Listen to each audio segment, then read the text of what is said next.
We do everything together, and this was one of those things that, you have to do together. And that's what's made our marriage work is that we support each other 100% in everything, and we always stand behind each other, and we're best friends. When we first started out, I was coming to be supportive of him because I considered myself retired, and I thought, okay, well, I'm a positive person. I don't know what I'm going to get out of this. I'll try to find something positive to get out of it. Did you ever notice how optimistic you are? You're going to make the change you're supposed to make and you still don't make it? Our optimism serves us except in the area where we're not changing.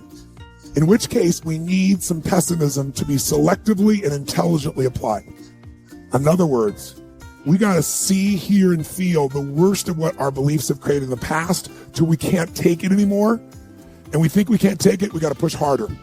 Got his tapes in mid-'80s, an LP tape, and really set a course for me in my business life, and really did well in the insurance business using his principles.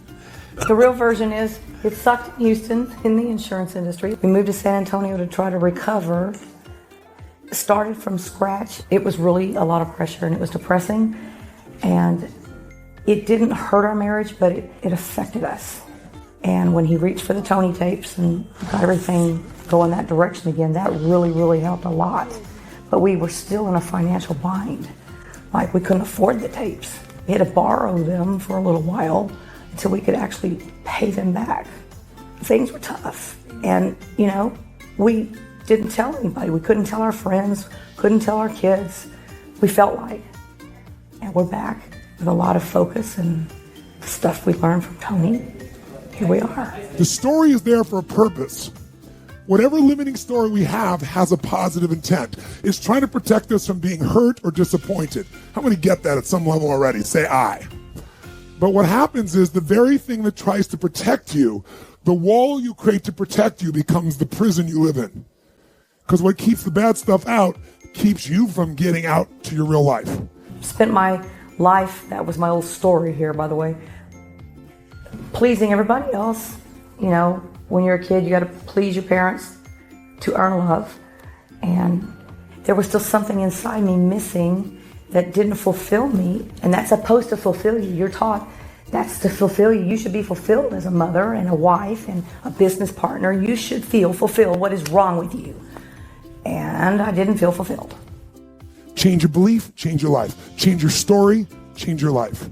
Divorce your story of limitation and marry the truth of your true nature, and the whole game changes, ladies and gentlemen. Coming here and being set free of those old beliefs and those old lies and that junk, and I knew it was in there somewhere and I didn't know how to unlock it. That's the frustrating part. The huge breakthrough today was the stepping across the line into my new self. I nearly melted into the floor with the energy that went flowing through me. I stood there and cried with the sheer 150% happiness that I love myself. And I've never been able to say that. I absolutely love who I am, and I love me.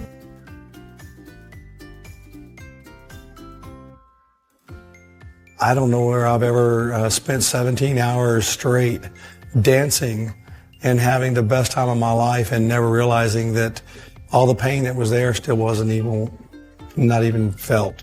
I think it's great that you can have that many people that come into a place, 50 countries, 5,600 people. About halfway through the event, you're hugging people you don't even know, and they're coming up to you wanting a hug. So it's not just you giving, it's someone wanting to take too. They're looking for that hug. It's good. I mean, it just goes to show that people are all looking for the same thing no matter where they are in the world.